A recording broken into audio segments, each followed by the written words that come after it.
আসসালামু আলাইকুম গাইস। আজ শুক্রবার সকালবেলা দেখেন আমরা সেই গতকালকের মতন আবারও সেই টাওয়ারের রূপপুর পারমাণবিক বিদ্যুৎ কেন্দ্রের যে টাওয়ার নির্মাণ হয়েছে, এখান দিয়ে যে লাইন গেছে, তো আমরা সেইখানে তার নিচে চলে আসছি আমাদের সেই বকনা বাছুরগুলো নিয়ে।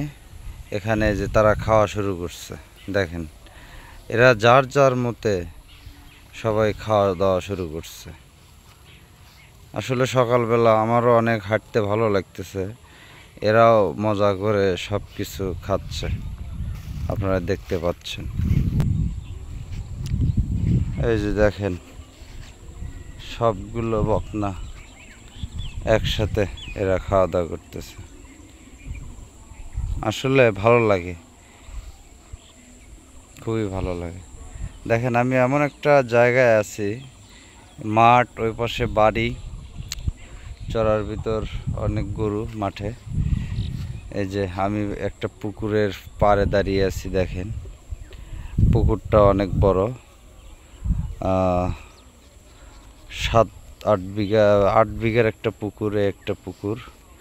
ওইটা দড়িপাড়া মোমো মোহনা কফি হাউস, পাশে যে আর একটা পুকুর আছে, ওইখানে ওই যে বন দেখতে পাচ্ছেন, ওইখানে একটা পুকুর আছে।